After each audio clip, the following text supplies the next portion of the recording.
Hey folks, I'm here with Michaela the Midget. Hey, no, it's Michele Di Cesare. Yeah, Michaela the Midget. It's all about branding, Steve. You can't change my brand. It's Michele Di Cesare. Okay, whatever. We're here to review Feudo.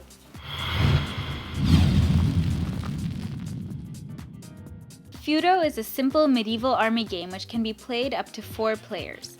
Inside the box, you'll get 4 map boards to form the random playing area, 1 scoreboard to keep track of victory points, coat of arms tokens for each of the 4 armies, army unit tokens for each player, a plague token and a monastery token, plague cards which will move the plague around the board, army cards for each of the units, and coin cards to buy extra moves and pay mercenaries. Here's how to set up the game. Shuffle the 4 boards and place them in the center of the table so that there's an empty square in the middle.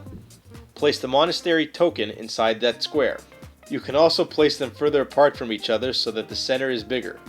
Place the plague token in the village closest to Evesham City. Shuffle the 20 plague cards together and place the top 10 cards to the side to form this plague deck.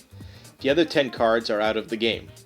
Each player chooses a color and receives their army tokens, cards, and coat of arms.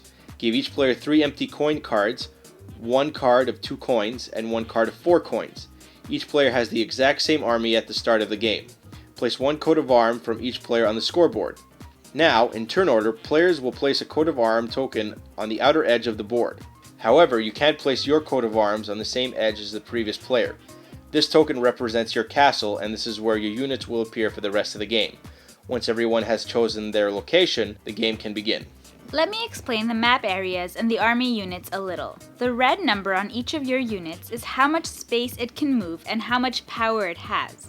The Baron is the only unit which doesn't die and heals from the plague every turn.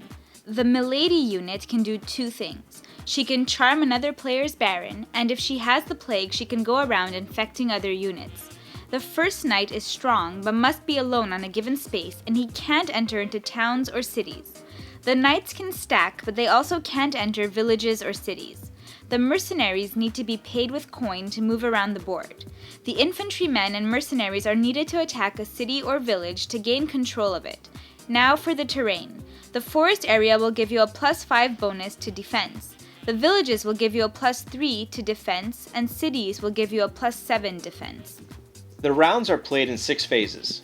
They are diplomacy, strategy, plague, movement, attack, and finally advance. The first phase is diplomacy. Here the player with the least amount of victory points will decide the order of play for this round.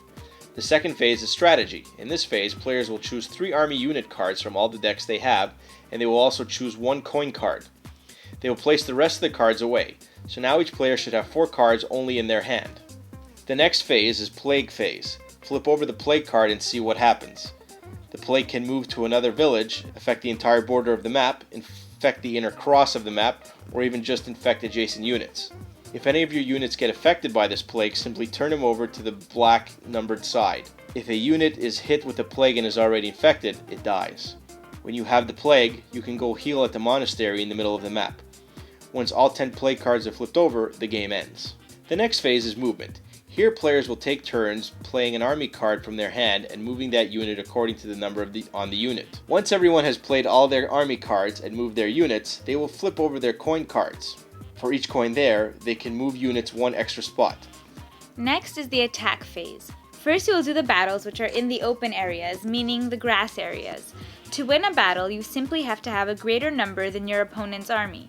If you do, those units and the cards that go with them are removed from the game. You get victory points according to the number on those units. Once all battles in the open area are done, you will do the battles for the cities. Cities have a defense of 7, so you need an attack of 8 to take it over. When you do, you place your coat of arms in that city. Count how many spaces away from the castle it is and claim that many victory points. In battles, adjacent units add up their values to an army. In the final phase, simply move your armies into the area that you attacked. And that's the end of a round. Every coin card played is set aside and can't be used in the following turns until you are left with none in your hand. At this point, you take them all back. So basically you're trying to control cities and killing other units while avoiding the plague and staying alive. It's a junior version army game, great for people who want to start playing war games but don't want all the complicated rules that go with it. The rulebook of this game is only 4 pages long, and you get a really nice summary sheet of all the units' abilities and a game turn example. The big turnoff might be the price though. On the box it's written $50, but you don't get that much for that price. The summary on the victory charts are really useful, and it's a great game if you want to get your buddies to play war games with you. The production quality is alright, and the artwork matched the era. If you're looking for a simple war game with lots of strategy and a random playing map every game, then you should pick this one up. It also has variations and special events which can be added to the rules. We're giving this war game a 7.5 on 10. It lost points on some of the rule explanations, the printed price on the box, and the production quality of the units.